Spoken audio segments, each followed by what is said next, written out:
take the story of the virgin birth at face value, assume it's true, or you read the story for what it is.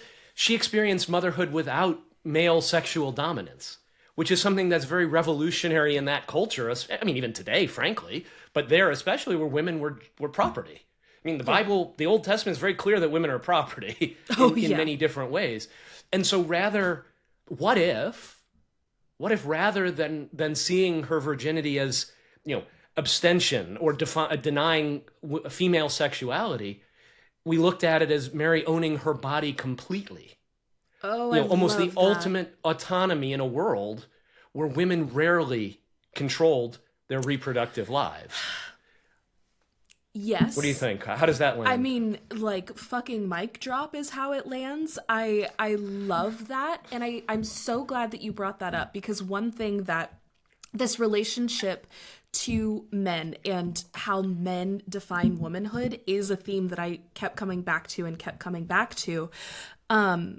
Because as you kind of dive a little bit into the mythos around the archetype of Madonna, of course, you mentioned earlier the Freudian Madonna and the whore kind of complex, which is also in the Bible a little bit too, with Mary the Madonna and Mary Magdalene considered the whore, the prostitute, and we'll be getting into Mary Magdalene later in this series as well. But in that dichotomy, it is both of those definitions. Like, are you a Madonna archetype? Are you a whore archetype? Are you a maiden? Are you a mother? Are you a crone? All of these exist in relationship to men and have been assigned to women from men. Why does Freud get to decide what makes a Madonna and what makes a whore, right? And I understand that, like, the expertise and psychological backing and the theory, it's more nuanced than just that. However, there are so many women that are doing this work and understanding this research that we could look to for knowledge around female sexuality, around women's sexuality, that it still gets boiled down into your value to men is such a shame and really, really frustrating for women. I want to tell a quick anecdote within this, because I think it really illustrates just a commonplace thing that all women have likely experienced. In ninth grade, I switched schools to go to a different high school. And in English class, I forget what we were reading that day or why we got onto this topic. Oh, I remember what we were reading. We were reading Tess of the D'Urberville, which is a fascinating and horrifying book. Read with caution if anyone is attempting to read. But we were discussing kind of maiden Madonna horror archetypes. And my English teacher, a grown-ass man who was married, had kids, had daughters of his own, had a lesson plan about how there are 3 types of women. There is... Wow. Right? All right. Yep. And the 3 types of women are the siren/succubus that eats men, the whore with the heart of gold, who you really want to date, but... Oh, it's Pretty Woman, right? That's Pretty Woman right there. It's Pretty Woman. And then you have the ice queen, who keeps her purity under lock and key. And you might have fun with the succubus, but you better be careful. You might fall for the whore, but you could never take her home to mom. And the ice queen is never going to have sex with you, but will be a really great wife. And I remember sitting here, like 14 years old, and just being like, what the fuck? Like, literally, what the fuck? And I was like, Mr. English teacher, I disagree. Which I think at this point in class, I literally said, what category would you put me into? How would you categorize me? And he kind of looked at me and was like, well, I don't want to comment on, like, you're my student, and, like, this is also about, like, sexual behavior. And I was like, no, you don't know the sexual behavior of any women that you are claiming to understand. How would you categorize me? I know probably, like, at that point in my life, Ice Queen would have been an easy one, but it's like, also, I was a fun person and not just a studious girl, and I was really nice and warm, not just cold and off-putting because I wasn't, quote unquote, putting it out or whatever. And I'm like, No, look a woman in the eyes and categorize her. If you are going to sit there and say that, and he just flat out refused, and I'm like, you just undid your entire theory. Like, this is a horrific thing. And he really didn't like me throughout the rest of our English classes. It was a very Socratic seminar style class, which I enjoyed and learned a lot in this class through our disagreements. But I just will never forget that and remember feeling like this is a man in a position of authority who is educating young men that are sitting next to me. My boyfriend. And young women at the same time. Right. You know, and that's the thing. You were bold enough to actually, and that takes a lot of courage, by the way. I want to acknowledge that. Like, I had a lot to of speak out like as a young person. I think I feel you still do. I don't know that that's gone away. In my opinion, I don't see how it could. But yeah, I mean, just the bravery there, and again, it just shows this idea of this idealization of the Virgin Mary is an impossible standard. When you elevate the perfect woman who can give birth without sex, what does that say? That all other women's sexuality is somehow tainted or wrong. Yes. So it's a no-win situation. You're supposed to be a mother, but you're impure if you engage in the sexual activity necessary to be a mother. I mean, today, look at how culture judges women for their sexual choices, and they never hold men to the same standard. Never.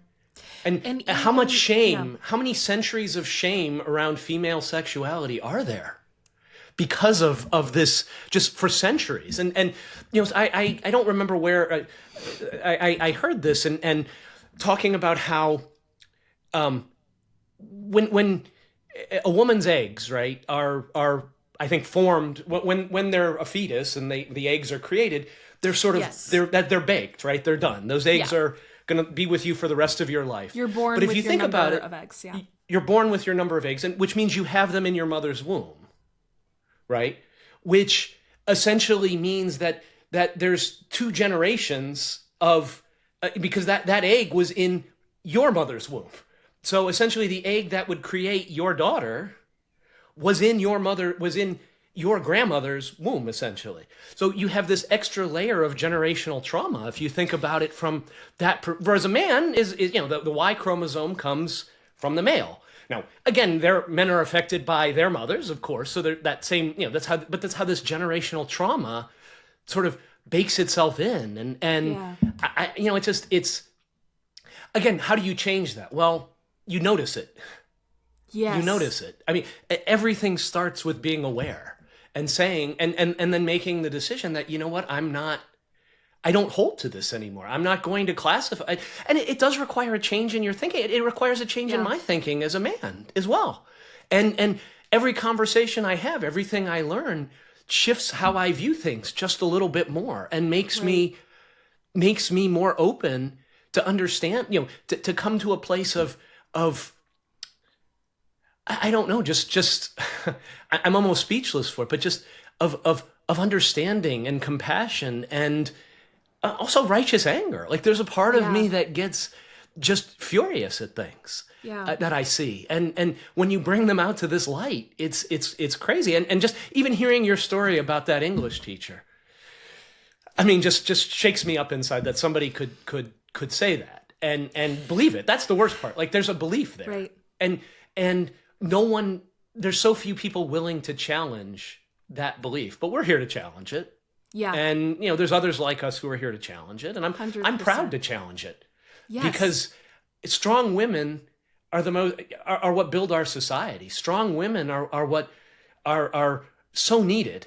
So rise up, you know. Anyway, that's my TED talk there. But. Yeah, and a fabulous one it is. I completely agree. And just what you were saying about all of these expectations that are held to women that are never put back on men as well, right? It's like, have we ever heard of the 3 categories of men? Right. Like, no. I don't even know where I would begin to start with that, because one, I don't think any human being can be just easily and simply categorized. But there is this impossibility of womanhood that, even though I think as a society and through different phases of feminism and feminists that have come before us and fought hard to get us where we are, there is still the impossibility of be a mother, but also be a career woman, be a boss babe, but also nurture. And this duality that is quite impossible to give 100% to everything, but on top of that is not even an expectation that everyone wants to try and meet, right? It's like, not only is there this expectation that you're never going to be able to meet and fulfill, because sorry, you can't be a virgin and have birth. That just can't happen. But there is also the idea that that's what any woman would want anyways, that any woman would want to be CEO and soccer mom, that any woman would want to have all of these different things. It's like, you might, and that's beautiful, but you might also want to be a hermit in the mountains and write poetry, or be a farmer, and right, it's like there's so many different ways to express womanhood. And it is so often, even in our debates around feminism now, and when you hear, actually after our conversation about tradwives in a recent episode, I watched a Jubilee video on YouTube that is tradwives versus feminists, and I'm not a huge fan of Jubilee as an organization. I think there are a lot of issues with how they run things, so I'll just preface with that. But the conversation was so fascinating in that it really did boil down to like women arguing with each other about how to be a good woman. And I'm like, what are we doing? Like, truly, there is no way to be a good woman. There isn't. So let's just all be bad women. Bad women make history anyway.